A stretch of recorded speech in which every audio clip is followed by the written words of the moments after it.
My name is Claire, I'm 34, and I'm the one the twins call Commander instead of Aunt.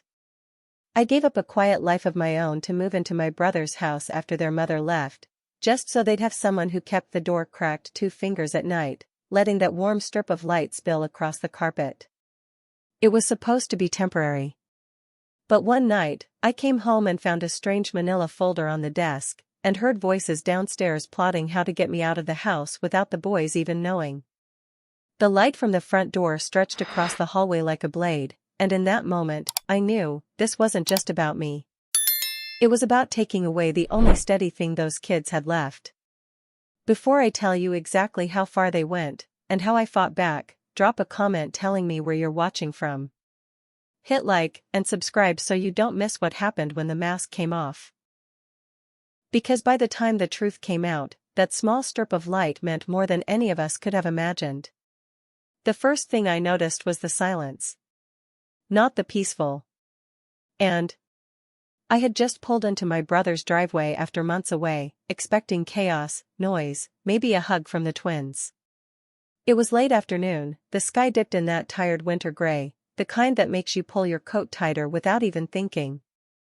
I carried a small bag in one hand and a box of pastries in the other, a peace offering, though I wasn't sure who I was making pee. From the outside, the house looked the same. But stepping inside, I could tell the air was different. The kind of different that you don't see, you feel. It clings to you, sits on. Hey! It's me, I called out, forcing cheer into my voice. No answer. I followed the muffled sound of a television toward the living room. Cartoons blared too loudly, the volume turned up high enough to mask any other noise in the house.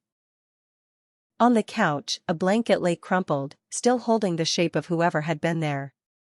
Toys littered the floor like someone had tried to build a city and then abandoned it mid-construction. But where were they? Then, halfway down the hallway, I saw it, a thin line of pale gold cutting across the carpet from the bedroom at the very end. The door was mostly shut, but not enough to hide that soft spill of light. I don't know why it made me stop. Maybe it was the stillness, the way the rest of the house felt dull and shadowed, except for that one sliver of brightness. I set down the pastries on a side table and stepped closer. The carpet muffled my steps, the air cooling with each foot I took toward the door. My hand hovered over the handle, but I didn't push it open right away. Something in me said, just look first. Through the narrow crack, I could see 2 small shapes huddled together on the bed. Eli and Ethan. They weren't talking loudly, they were whispering in the way children do when they don't want anyone to hear. Eli's knees were drawn up to his chest, Ethan's little hands gripping the edge of the blanket like it was the last thing keeping him anchored. Their heads were close, foreheads almost touching, eyes darting toward the door as if they were afraid it might open. I couldn't hear the words at first, just the tremble in their voices. I leaned slightly, careful not to cast a shadow that might give me away. The light from inside the room painted a warm strip across my shoes, then my hands. It should have felt inviting. Instead, it felt like a secret I wasn't supposed to see. Do you think she'll stay? Ethan whispered. She never stays, Eli murmured back. Nobody does. My chest tightened. Before I could step in, a sharp crash came from the kitchen, the unmistakable shatter of glass. Both boys flinched so hard the mattress jolted. My hand hit the doorframe, but I didn't push it open. Not yet. Instead, I backed away, keeping my eyes on that spill of light until the hallway swallowed it again. In the kitchen, the smell of something acrid, burnt sugar or maybe scorched sauce, hung in the air. A wine glass lay in jagged pieces on the tile. I could hear movement in the dining room, low voices too far to make out. I raised my voice. Hello? What's going on? No answer. Just the sound of a chair scraping against the floor and the television in the other room climbing even louder. I stepped around the glass, my boots crunching on the shards. Someone had tried to sweep, but only half-heartedly. Like the cleanup was more about appearances than safety. I went back toward the hall, but when I reached the bedroom again, the door was shut all the way. No light this time. No sound. It's strange how quickly a house can turn into a maze, not because the walls change, but because the air does. I told myself I was overthinking. Kids whisper all the time. Glasses break. People have bad days. But as I stood there with my hand on that doorknob, the image of those two small bodies, huddled under the wash of light, wouldn't leave me. The way their eyes darted toward the door. The way they seemed to shrink, like even the walls were too close. I walked to the living room instead, sitting down on the edge of the couch. The cartoons flashed and shouted, but I barely registered the colors moving across the screen. My mind was still in that hallway, staring at a crack of light that somehow felt louder than all this noise. My brother Nolan finally appeared, phone in hand, eyes skimming over me like I was a piece of furniture that had been there too long. "You made it," he said flatly, as if I'd only been gone a weekend, not half a year. "Where's Trina?" I asked. "In the back." His tone made it clear I shouldn't ask more. He picked up the remote and turned the volume down just enough to make the silence noticeable. "The boys are fine," he added, not looking at me. I didn't reply. Because fine is a word people use when they want you to stop asking questions. And I had too many already. Later, as I walked toward the guest room, I passed the twins' door again. No light. No sound. Just a thin line of shadow where there'd been gold before. I reached for the knob again, then stopped. Something told me this wasn't the moment to open it. Not yet. I slipped into my room instead, setting my bag on the bed, the pastries still untouched on the table by the front door. Through the thin walls, I could hear faint murmurs, a clink of glass, then nothing. I lay down, eyes tracing the cracks in the ceiling, and wondered how a house could feel so much like a stranger's. And that's when it hit me, maybe it wasn't the house that had changed. Maybe it was the people in it. Still, that image stayed with me, the strip of light, the two small silhouettes, and their whispers. She never stays. Nobody does. I turned to face the wall, telling myself I'd ask them about it in the morning. But deep down, I already knew. That moment in the hallway wasn't just an odd coincidence. It was a warning. And I couldn't unsee it. Morning came gray and hushed, the kind of quiet that feels borrowed. I woke before my alarm, listening to the house breathe right now. It spoke in vents and floorboards, and in pauses that sounded like someone choosing not to speak. The twins sat at the kitchen island in superhero pajamas, solemn over cereal gone soggy. Ethan traced a road in the condensation on his glass. Eli stirred and never took a bite. "Morning," I said, lighter than I felt. "I brought pastries yesterday. They're better warm." Ethan glanced up, hopeful. Eli flicked his eyes toward the hallway like he needed permission from a door. "Where's your mom?" I asked, soft. "Sleeping," Ethan said. Then, lower, "We're not supposed to wake her." Eli added without looking at me, or ask questions. I microwaved 2 pastries, 8 seconds like Nolan and I did as kids. When I set the box down, they waited. It wasn't manners, it was caution, the kind that checks if hands are safe before they reach. We ate at the counter. I cut fruit into tidy triangles because tidy calms a morning. "School today?" I asked. Ethan nodded. Eli didn't. "Sometimes," he said. "If it's a good day." "What's a good day?" He thought. "When the house doesn't yell." The answer struck like a match in my throat. Nolan came in tying a crooked knot, eyes red. He kissed the air near their heads and opened the fridge like it owed him an apology. "You're up early," he said to me. "Old habit." I poured coffee for 2 and handed him one. He stared, then took it. "I'll walk them to school," I said. "You don't have to." "Exactly," I said. Outside, fog made our breath look like small secrets. Ethan chattered about magnets. Eli held my hand and said nothing. At the gate a woman with ink-black hair and a rain-colored cardigan smiled. "I'm Ms. Lang," she said. "You must be family." "Yeah. The word felt both true and thin. They're good boys, she said gently. They like rules. She added, if you ever want to talk, I'm around. Thank you, I said. The day stretched like cooled taffy. By mid-afternoon the house felt like a museum of absent conversations. In the hallway, a spill of light leaked from the twins' door. I stopped. The door wasn't open, resting against the latch the way a secret rests on teeth.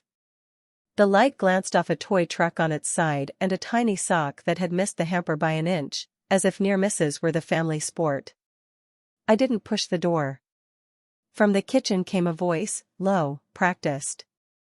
We just need to get through this quarter, Trina said on the phone, tone set to low steel. We can't let her complicate things. She's temporary. Do you understand me? Temporary. She saw me in the microwave steel and turned, smile arriving a breath late. Morning, she sang. Coffee? Or are we still doing judgment before breakfast? I thought that was after lunch now, I said. I was making a therapist appointment, she lied. For the boys. To help. Help is good, I said. She poured coffee for herself, not for me. Pickups at 3. You can handle it? I can. Lovely. She drifted away, leaving her phone like bait. I didn't touch it. The house went back to speaking in pauses.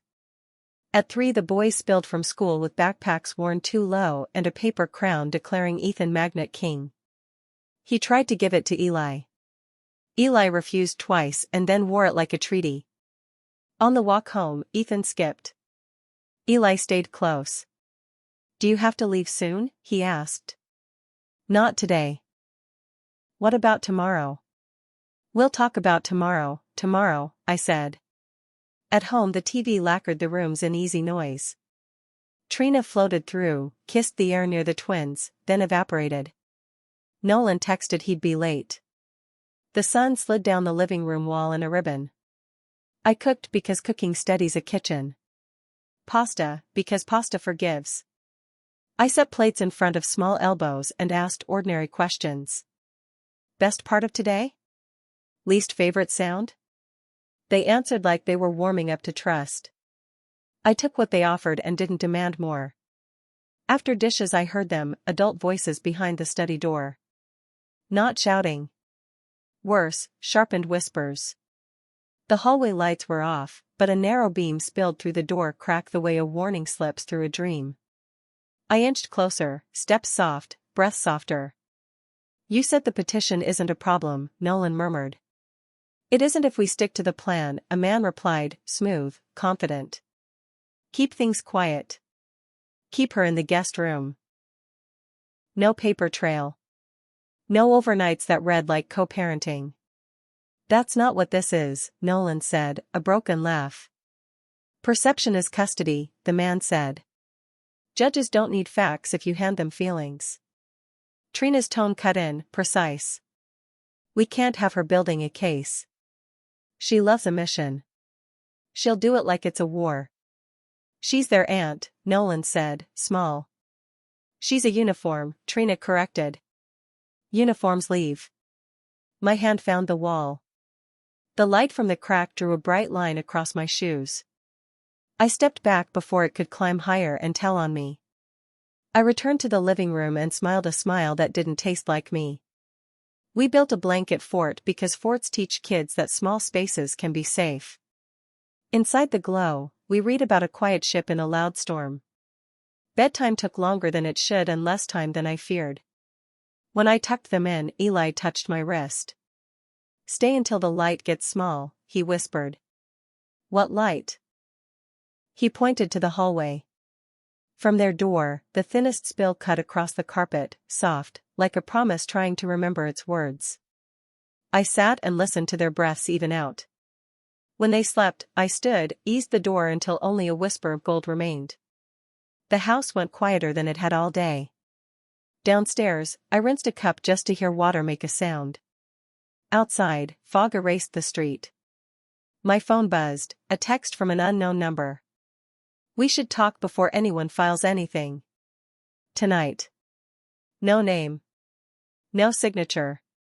I read it twice. I looked toward the hallway. The study door was still. The seam of light had vanished under a fresh strip of dark. Upstairs, a floorboard sighed. Another step, quiet, deliberate. The twins' room was at the end of that hall, where a line of light should have been. But there was no light at all. By morning, the house wore a smile it hadn't earned. Trina moved through the kitchen in a silk robe the color of a well-kept secret, humming a song that never found its melody.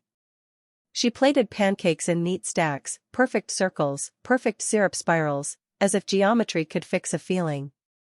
Nolan came down in a fresh shirt that didn't quite match his eyes, which looked like they'd been up all night reading the ceiling.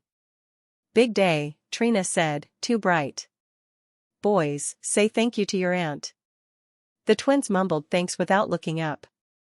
Their forks made small, careful sounds. I watched the way Ethan checked the angles of the plate, how Eli tucked his napkin exactly into thirds. Kids tell the truth in details. "School drop-off?" I asked. "I'll take them," Trina said quickly, like she was swallowing an objection before it could stand. "You, rest." "I'm fine." "That wasn't a question," she said, smile still affixed. Then she leaned close enough for me to smell the citrus of her conditioner. "Boundaries are healthy. Everyone's talking about them." When the door shut behind them, the house exhaled. I stood in the hallway, alone with the kind of quiet that feels like a test. Sunlight snuck across the floorboards, but the light that held me wasn't the sun. It was a thin, angled slit glinting from the study, the door not fully latched, the room beyond lit with a cool, deliberate glow. I stepped closer, breath steady. The desk lamp threw a narrow cone over papers aligned with military discipline. On top, a manila folder labeled in block letters, "Interim Plan." Beneath it, a stack of emails, printed, because people print the things they're afraid will be deleted. I didn't touch anything. I just leaned in, head at a tilt, reading what the light allowed through the crack. From Trina at.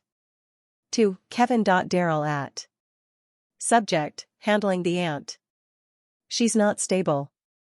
Military types never are. We need a narrative that looks reasonable. If she insists on playing caregiver, we document concerns. Exhaustion. Inconsistency. Control issues. Keep Nolan out of it. He folds under pressure. A pulse began behind my ear. I eased back and let the door rest in its almost closed position, the light ablaze across the hall. Somewhere, a clock clicked once, like a small verdict. I made tea I didn't want and sat with it until the steam was gone. When they returned from school, the twins tumbled through the door with the exact volume kids should have. Ethan carried a shoebox to his chest like it contained a living thing. Eli followed, careful, like he was walking his shadow. "What's in the box?" I asked. Ethan opened it with a magician's flourish. Inside, a paper diorama, a house with tiny windows, a stick-figure dog, and two cutout boys behind a blue rectangle labeled Quiet Fort. A thin strip of yellow paper had been glued along a drawn doorway. "What's this?" I asked, pointing to the yellow. Ethan smiled like he'd been waiting. "The light," he said. "So you know it's safe." Eli's voice came smaller. "You can see it from outside." I looked at Trina. She was scrolling. "Cute," she said, not looking. "We did homework at the island." I made words like fraction and phonics sound less like homework and more like puzzles you could win. The boys softened, inch by inch, as routine wrapped around them like a well-worn blanket. At 4, Trina announced without consulting anyone, "Playdate. 20 minutes." She scooped the boys into the car in a hurry that didn't match her schedule. Nolan had texted 2 words an hour earlier, running late, which could mean anything from traffic to emotional avoidance. When their car pulled away, the house stilled again, as if it were listening for a new plan. I stood in the hallway and did what the past 24 hours had taught me to do. I listened, I watched, I waited. The study door's narrow strip of light had shifted, thinner now, like a held breath. I approached, and the voice that met me this time wasn't in the room. It was behind me, in the reflection on the picture frame at the end of the hall. "You really can't help yourself, can you?" Trina's reflection said before her body joined it. I didn't jump. I don't jump easily. "The door's open," I said. "So is the world," she replied. "Doesn't mean it's an invitation." I turned enough to meet her eyes. "What are you afraid I'll see?" She smiled in a way that suggested mirrors were the only people she trusted. "You've always wanted a war. I'm just making sure we understand the rules. Kids don't need rules. They need safety." "Safety has rules," she snapped, and the words snapped with her. We stood the length of the hallway apart, the light from the study painting a thin gold scar between us. She seemed to remember herself, smoothed her hair, softened her voice. "You're here to help," she said, as if she'd just decided I was. "So help." Laundry. Dinner. The world's smallest heroics. She turned, but not before tossing over her shoulder, "And close doors you don't pay for." She left, the light line stayed, like a sentence waiting for its verb. I closed the study door. The hallway fell into a flat gray that didn't say anything. I cleaned on purpose, not because the house needed it but because cleaning made a rhythm: gather, sort, restore. I found a sock under the couch and a blue crayon in the potted fern. In the kitchen, a mug with a lipstick crescent sat in the sink with water just shallow enough to suggest the intent to soak without the follow-through. I washed it, dried it, set it back where it belonged. When the boys returned, cheeks windbright, I had dinner half prepped. Nolan arrived at the exact minute the pasta boiled over. He looked at the phone like it had done it to spite him, then turned to me like I'd set a trap with water and heat. "Long day," he said, as if the room should apologize. "Me too," I said. We ate in sentences that began and ended in the same breath. The twins' shoulders unclenched with each normal thing: "Pass the cheese." "Can I have another piece?" "What if magnets stuck to the moon?" The table began to sound like a place where talking didn't carry consequences. After dishes, Nolan drifted toward the study. Trina blocked the doorway with a casual arm that meant stop. He stopped. He always stops. She touched his elbow the way you touch a vending machine you're trying to persuade. He nodded and went upstairs instead. I read to the boys on the rug, our bodies forming a small country of warmth. When the story ended, Ethan asked, "Can we build a quiet fort like at school?" "Tomorrow," I said. "We'll build it right where the light can find us." They grinned at that. Teeth like small suns. Bedtime. The ritual helped: wash, brush, water, light. I left their door cracked exactly 2 fingers wide. The light spilled out and laid itself across the hallway like a faithful dog. Down the hall, the guest room waited with its neutral bedding and its one picture of a lake pretending not to be a mirror. I sat on the edge of the bed, phone face down, and let the day replay. The moments that mattered were all thin slivers: the slice of light at the boys' door, the blade of light at the study, the strip of yellow paper in the shoebox. Kids don't just build dioramas. They build maps. My phone buzzed with a number I recognized only as a feeling: the lawyer from the emails. "Unknown, we should come to an understanding. For everyone's sake." I didn't respond. Some messages get answered by actions. Water ticked through the pipes: Trina's shower, probably. A floorboard in the hall made the sound of a choice. I stood, crossed the guest room, and eased my door open until the hallway appeared in a thin column. The twins' room, a soft rectangle of gold. The bathroom, dark. The study. Dark now, but the handle pointed a degree off-center as if it had been used too many times today to settle straight. Upstairs, another pipe sighed and then was quiet.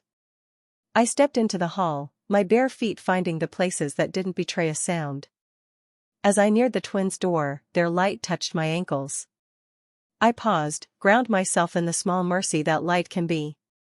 A whisper floated through from inside, so faint it felt like something the house had remembered. Eli, do you think she'll leave tomorrow? Ethan, maybe. But she made the light small. Eli, that means stay. Ethan, yeah. I could have walked in then, could have let the light fall over all of us like an answer. Instead, I kept moving, past the bathroom, past the guest room, to the study. The door gave with a sigh, and the lamp bloomed back to life under my touch. That same cone of focus, that same desk, except the folder was gone. In its place, a single sheet, centered and squared, addressed to no one and exactly to me. Incident log, household concerns. Overstimulation during bedtime routine, aunt stories too vivid. Boundary confusion, children requesting aunt stay until light is small. Parental authority undermined, aunt intervenes at dinner. Recommendation, limit presence. Document lapses. At the bottom, a line left blank for a signature. Under it, a pen, uncapped, waiting. I stared until the words separated from meaning and became shapes.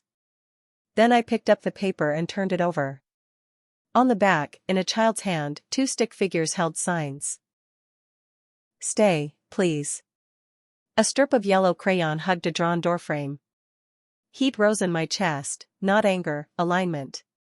I put the paper back exactly where it had been, cap on the pen, lamp off. I turned to leave, and froze. Through the crack of the door I'd just made dark, a new light shone. Not the twins' warm spill, not the stairwell's nightlight glow. Colder. Narrower. It sliced across the hall from the direction of the front door, which should have been dead night and locked. Footsteps, careful, crossed the entry tile. A key turned where a key shouldn't. A voice I knew too well, slick with comfort, carried up the stairwell in a hush meant for conspirators. Don't worry, the lawyer said to someone standing just out of sight. She won't see this coming. I didn't breathe. The thin blade of light from the front door widened as the latch began to open, sweeping slowly toward the twins' room. The lawyer's voice bled up the stairwell, smooth as poured oil. She. From the study doorway, I could see that narrow blade of light from the front door, sweeping wider across the hallway carpet. It was headed straight for the T. Instinct kicked in before thought. I slipped into the hallway, my weight balanced the way the Navy had taught me, heels barely kissing the floorboards, toes searching for the places that didn't groan. I positioned myself between that growing beam of. The lawyer stepped inside first, closing the door just enough to shrink the light back to a sliver. Behind him came Trina, hair loose, coat unbuttoned, the picture of someone returning from an evening she didn't want recorded. A manila folder rested under her arm, the same size as the one I'd seen on the study desk, the one labeled INTE. Upstairs, the lawyer whispered, just leave it where he can find it in the morning. No scene, no confrontation. Trina's foot landed on the first step. And then her eyes met mine. She froze mid-motion, lips parting, air catching in her chest. The lawyer bumped into her, muttering something impatient under his breath, until he followed her gaze upward and saw me. Well, he said, straightening his tie, smoothing his expression into something polite and poisonous, I guess this saves me a trip. I didn't move. What's in the folder? Trina's laugh was thin, stretched too tight. You've been snooping again. It's not a good look. I'll ask once more, I said, voice low and even. What's in the folder? The lawyer inserted himself like a referee who'd already chosen the winner. Household documentation, he said. A professional record. Nothing you need to worry about. My eyes flicked to the twins' door. Still closed just enough to hold that line of warm gold. I wondered if they were awake, listening, memorizing. You've been building a case, I said. A record, he corrected smoothly. To ensure stability. Trina's chin lifted. Stability you can't offer. You're here on borrowed time. And the boys, she let the pause sharpen, they'll be fine without you. They were before. I stepped down one stair, narrowing the distance between us. You're wrong, I said. I've seen them flinch at your voices. I've seen them hide from shadows in their own home. And I've seen them breathe easier when they know I'm here. The lawyer scoffed. Emotion. Courts want facts. Then here are facts, I said, holding his gaze until he blinked. Fact, I've documented the nights they went to bed hungry. Fact, I have recordings of your fights within earshot of the kids. Fact, their teacher has written concerns about their behavior that match exactly what I've witnessed. For a second, something faltered in his eyes, a quick flicker of calculation. Trina's smirk twitched like a mask coming loose. You think you can win them? She asked, voice brittle. You're not their mother. No, I said quietly, I'm the one who stays. The house seemed to lean closer. Even the refrigerator hum downstairs cut out, like the walls themselves were waiting for what came next. From behind me came a small voice, Commander? I turned. The twins stood in the sliver of their doorway, the gold light spilling out around them, soft and steady. Eli's small hand gripped the doorframe.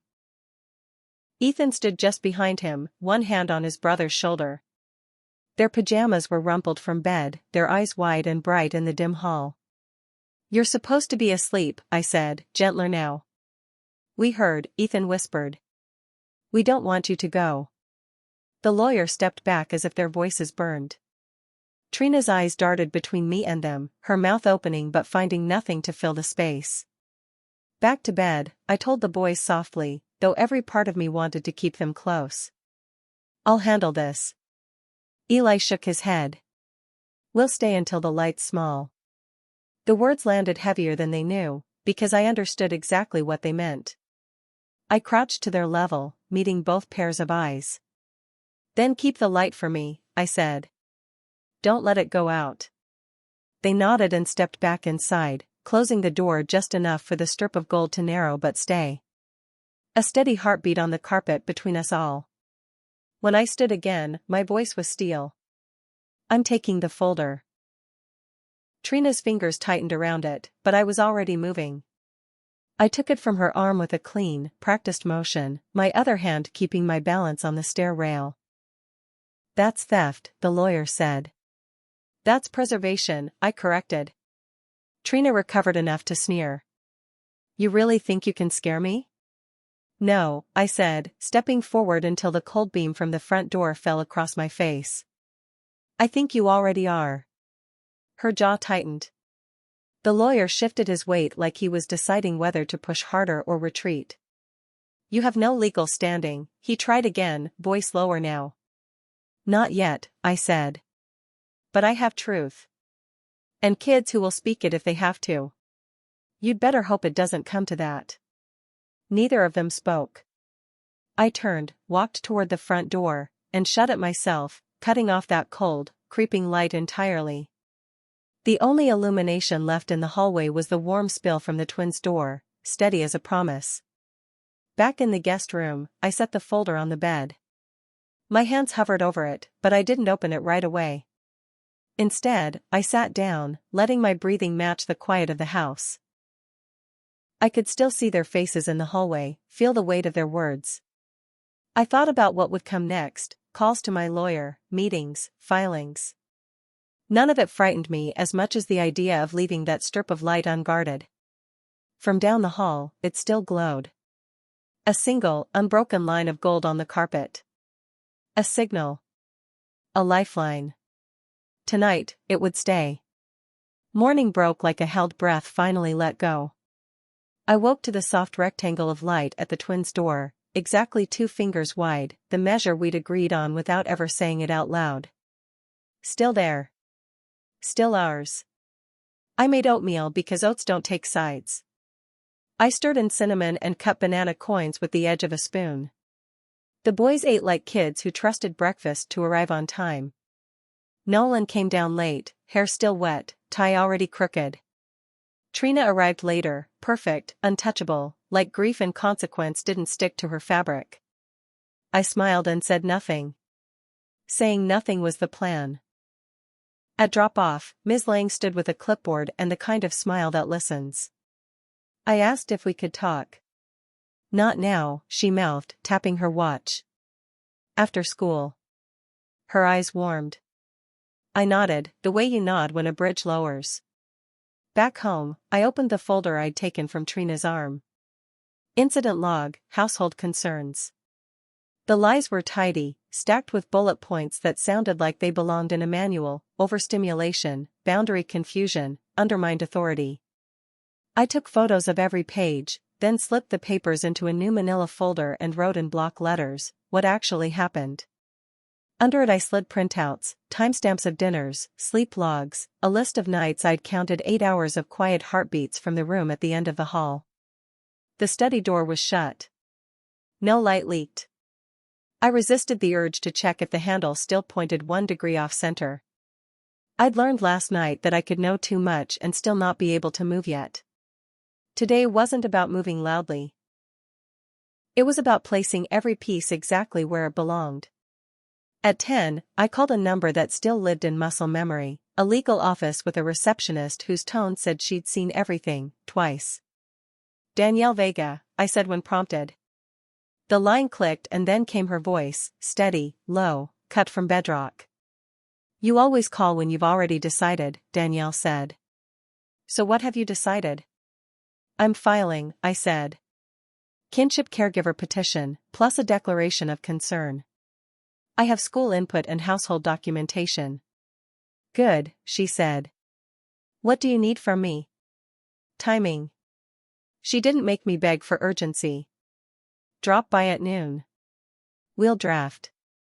I packed the folder, then tucked the twins' shoebox diorama into my tote, its yellow paper strip glued along a drawn doorway like a child had invented a safety device. Before I left, I stood in the hallway and looked at the thin spill from the boys' door. Still there in daylight, softer but present, as if the house wanted to practice hope even when it didn't need to. I took a photo. Some artifacts you don't trust memory to hold alone. At Danielle's office, the chairs didn't try to be comfortable. That's how you know someone respects time. I laid out the papers. Danielle read without interrupting. When she did speak, her questions were scalpels, not hammers. Videos? She asked. 3. One from the kitchen, the other's audio only. You'll hear arguing. You'll see Eli crawl under the table. You'll hear Ethan rocking, whispering. Dates? I handed her a log. She nodded once. Teacher? Ms. Lang. She'll write. After school. Medical? Pediatrician visits are sparse. I won't allege what I can't prove. Good, she said. We'll stay with what's true and observable. We file today. I'll request temporary visitation and flag the environment as emotionally unsafe. She glanced up. That word matters. Not abusive. Not negligent. Emotional unsafety. Judges hear that. We drafted, precise and plain. I didn't decorate. The truth didn't need adjectives. When I signed, the pen left a clean scar on the page. Danielle scanned the documents, sent them, then looked at me over the rim of her glasses. They'll retaliate, she said, not as a warning but as a fact placed softly on the table. Don't engage. Gather. Keep your pattern. Keep it boring. Boring wins these. Understood. As I stood to leave, she added, if they try something tonight, call me. If the boys speak to you about fear, record yourself summarizing what they said, not them. Chain of custody matters. And, she paused, unsure if the next sentence belonged to the law or to life, keep the kids near light if you can. People tell more truth when they can see. I smiled, small. We've been practicing that. On my way to school, I stopped by a cheap electronics store and bought a doorbell camera, a pack of window alarms, and a nightlight with a motion sensor. The cashier raised an eyebrow at the pile. New house? He asked. New rules, I said. Ms. Lang met me in the empty classroom with construction paper suns on the walls. She closed the door until only a bright sliver cut across the carpet. Tell me what you need, she said. Just what you've seen, I answered. No conclusions. No diagnoses. Behavior patterns you can date. Anything about sleep, startle response, sound sensitivity. She nodded and talked while she wrote, her words humble enough to carry weight.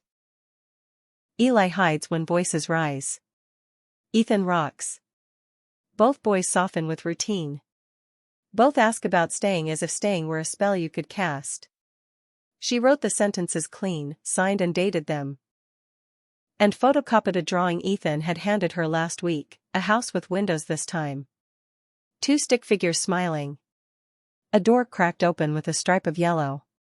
Can I ask something? Not for the report, she said, almost shy. Of course. Do you think you'll stay? I won't leave before the light gets small, I said. She didn't know the code, but she understood the music. Back home, I worked. I mounted the doorbell camera, installed window alarms on the downstairs casements, plugged the motion nightlight into the hallway outlet just outside the twins' room. When it sensed a step, it would bloom soft and sure, the opposite of a spotlight. Not a catch. A welcome. The house began to hum with new, quiet boundaries. I put fresh sheets on the twins' beds and tucked the corners down like people do when they've learned that loose edges become something to trip over. On their dresser, I set a small wooden box I'd found in the attic, empty, clean, the kind that waits patiently for meaning. Secret missions, I told the box, as if it needed a job. Only truths live here. Pickup was rainy, the kind of rain that erases edges. The boys ran toward me with their hoodies up and their mouths open to catch drops. In the car, I told them we were building something after homework. A fort? Ethan asked. Better, I said. A plan. They liked plans you could hold. We did homework at the island again. I matched their breathing with the cadence of questions, slow and patient, letting understanding arrive where it wanted. When we finished, I opened the shoebox and set it beside the wooden box. 2 bases, I said. This one, I tapped the diorama, is the quiet fort. And this, I tapped the wooden lid, is where we store our safe truths. Do you know the difference between a truth and a feeling? Eli thought, then said, a truth is a chair. A feeling sits. Exactly, I said. Tonight, we collect chairs. They giggled because 6-year-olds will always giggle at something that sounds like furniture. We wrote on index cards, we sleep when it's quiet. We like the door cracked. We don't like shouting. They dropped each card into the wooden box, reverent as if they were feeding a small animal that lived on honesty. After dinner, the house shifted. The way houses do when 2 adults come home with separate storms in their pockets. Nolan first, damp, eyes old. Then Trina, dry, hair unbothered by weather. She clocked the doorbell camera with a frown you give to a mirror that tells you too much truth. What's that? She asked. A doorbell, I said. She looked at the boys' nightlight glowing faintly in the hall, motionless but vigilant. And that? A light, I said. You're not subtle. No, I said, I'm consistent. We navigated dinner as if we were moving furniture in the dark, careful, quiet, halfway to apology. The boys talked about magnets and rain that tastes different in your mouth than it looks on the window. Twice Nolan started a sentence toward me, then veered off. Trina's smile never made it to her eyes. When I stood to clear plates, she corralled Nolan toward the study with 2 fingers on his elbow. The door closed. The line of light under it was cold, not warm, the lamps white against the hallways soft. I sat on the floor with the boys and built a fort so small all 3 of us had to breathe in to fit. Inside, the sound of rain softened like fabric. Commander, Ethan whispered, are we doing a mission? We are, I said. We're going to practice being quiet while the grown-ups are loud. He nodded, solemn. Eli pressed his shoulder to mine and stared at the fort's flap, where a narrow strip of hall light drew a golden seam. Time bent. 30 minutes can be an hour when you're listening for the wrong sound. It came, eventually.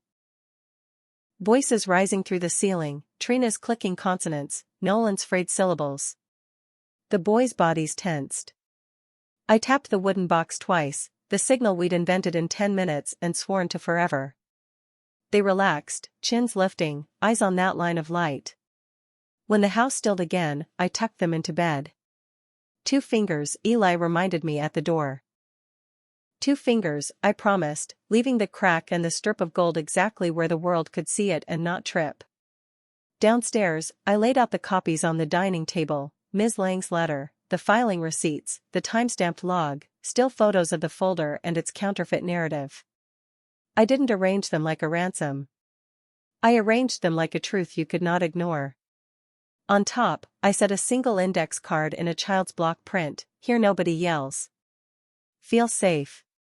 The house fell into the kind of silence that isn't an absence but a preparation. I poured tea I wouldn't drink and waited with my hands around the warmth, the way you cradle a plan. At 8:47, footsteps approached. Nolan first, shoulders rounded, apology already forming in his mouth. Trina a breath behind, composure tucked in like a blouse. "What is this?" she asked, before she was close enough to see. "Documentation," I said. "Real documentation." Nolan's eyes moved across the pages, slow, like someone learning to trust sentences again. Trina skimmed the way people skim when they're counting exits. When her gaze hit the teacher's signature, something mean sparked. "Ms. Lang isn't a doctor. She's an observer," I said, "and a witness." I kept my voice low, the way you keep a lamp low in a nursery. "You will not gaslight a first-grade teacher out of telling the truth." "This is an ambush," she spit. "This is a mirror," I said. Nolan's mouth opened. Closed. Opened again. "Is it this bad?" he asked the table, because the pages were easier to face than my eyes. "It is," I said. "But it can get better." Trina thumped the table with 2 fingers. "You can't just file things." "I already did," I said. I slid the stamped petition across the wood. "A judge will review. You'll have your say. So will I. And so will those boys if you make them." She went pale and sharp. "You are not putting my children on display." "They're already on display," I said. "In their own house." For a moment no one breathed. Outside, rain leveled into mist. "You want a war," she said. "You just started one." "I want quiet," I said. "For them." We stood there, the 3 of us, in the kind of standoff you can only have with people who know where your old wounds live. Trina reached for the papers. I let her take them, copies, all of it. She looked like a person who'd touched something clean for the first time in months. Then the doorbell chimed. A single, clear tone. The new camera blinked blue and woke the hall with a small, certain halo. The twins' motion night light flared softly in sympathy, and a line of warm gold unfurled beneath their door like a flag raising itself. Nolan glanced at me. Trina's jaw locked. I went to the door and checked the feed. A woman stood on the porch under a clear umbrella, gray at the temples, a canvas bag at her side, badge clipped but unobtrusive. Calm. Present. The kind of presence that doesn't need to announce itself to matter. I opened the door. "Ms. Rowe?" she asked. "I'm a Miss Lom, Child and Family Services. I'm here for a home visit." Behind me, paper rustled. Somewhere upstairs, a floorboard whispered. Down the hall, the boy's light held steady and small. I stepped aside, and Ms. Lom entered, closing the door with the quiet competence of someone who understands that sound can wound. Trina said, "You called them?" "No," I said. "I filed." "The system called itself."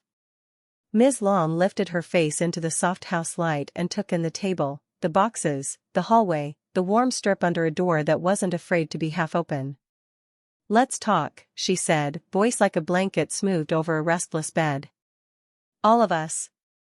And as they stepped into the dining room, everything I'd set into place, every chair truth, every quiet piece, was waiting exactly where it needed to be. 3 weeks after Ms. Lam's visit, the house had a different heartbeat. Not quieter, just steadier. The nights no longer held the brittle tension of someone waiting to be caught in the wrong breath. The twins slept without curling in on themselves. And every morning, the two-finger strip of light at their door glowed like a quiet oath. The court date had been set. Trina's lawyer filed motions that sounded like smoke, dense, shapeless, designed to choke you without proof. But Danielle moved like water around every obstacle, reshaping the path without losing momentum. "You don't win these cases by crushing," she told me one night on the phone. "You win by holding." So I held. I kept the boys' routine as if it were the only truth that mattered: school, homework, dinner, a game, a story, lights out with the crack in the door. They still asked if I'd be there in the morning. I still answered yes. Nolan was quieter now, as if he'd been rewiring himself in the background. Sometimes I'd catch him watching the twins, not like a father monitoring, but like a man remembering. He didn't try to undo the petition. He didn't try to help it either. That, I think, was his peace offering, not getting in the way. Trina, though, was looking for a door to slam. She kept her voice low when the boys were home, but I could hear her pacing through the study floorboards. Once, I found the manila folder back on the desk, empty this time. She didn't meet my eyes when she passed me in the hall. One Friday night, the boys and I built a light map in the living room, yellow paper strips leading from their bedroom to the kitchen, winding through the hallway like a treasure path. "If there's ever a blackout," I told them, "follow the gold." They didn't ask if I meant lights or something else. Kids know when words carry more than they say. The hearing came faster than I was ready for. Danielle and I sat on one side, Trina and her lawyer on the other. Ms. Lang testified with a calm so solid I wanted to thank her for it right there in the courtroom. She didn't embellish. She didn't hesitate. She just told what she'd seen, like she was pointing out the color of the sky. When it was my turn, I told them about the nights, the routines, the things that made the boys feel anchored. I mentioned the strip of light, not as poetry, but as fact. They asked me to leave the door open just enough, I said. It helps them sleep. They measure it in fingers. I keep it exactly too. Every night. The judge's eyes softened almost imperceptibly. Small things matter in rooms like that. The ruling didn't give me everything, joint guardianship, pending review after 6 months, but it gave me the most important thing, the right to stay. The boys wouldn't wake up to find me gone. When the gavel fell, the air felt lighter. Not victorious, just breathable. Back home, the twins ran ahead of me up the stairs. The hallway light clicked on as we passed, sensing us before we reached it. Ethan paused at their door and measured with his fingers. "Still 2, he said. "Still 2, I agreed. We made hot chocolate even though it was still light out. Trina stayed in the study, the door closed, the cold strip at the bottom like a border no one crossed. Nolan disappeared into the garage, maybe to fix something, maybe just to be alone. The boys pulled out the wooden box of truths. We read each one aloud like we were renewing vows. We sleep when it's quiet. We like the door cracked. We don't like shouting. Then Eli pulled a blank card from the stack. "We should add one," he said. "For now." I handed him the pen. He wrote carefully, tongue peeking from the corner of his mouth. "We know you stay." I swallowed hard. "That's a good one," I said. "That's the best one." We placed it on top of the others, closed the lid, and set the box back on the dresser like it belonged there. Later that night, when the house had settled into its new rhythm, there was a knock at my bedroom door. Soft. Hesitant. It was Nolan. He stood in the doorway, hands in his pockets. "I'm not good at this," he said. "At what?" "Thanking people." "You don't have to." "I do," he interrupted. "Because you're holding all of this together. And I'm just," he exhaled, "trying not to break it again." The words sat between us for a long moment. Then I nodded. "Keep trying," I said. "That's enough." He gave a small, almost embarrassed smile, and left without closing the door all the way. I didn't fix it. The strip of light stayed. Weeks passed.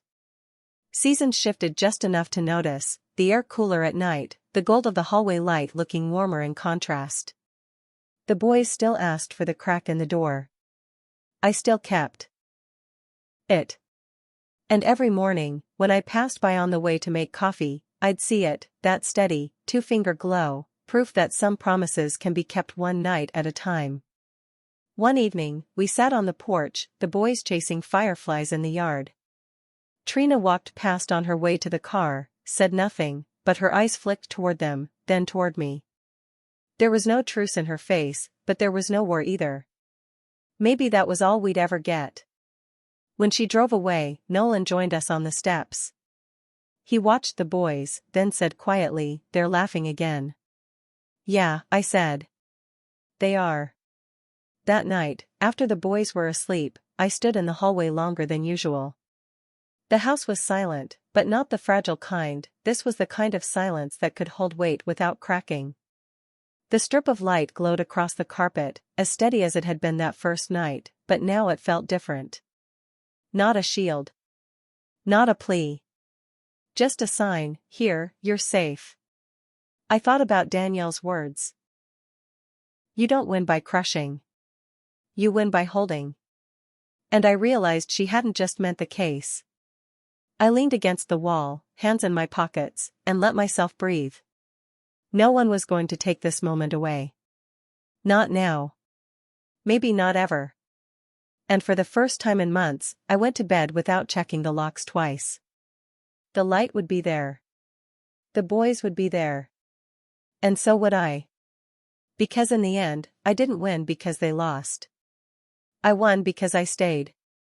And that was enough. In the end, no one hands you a medal for surviving.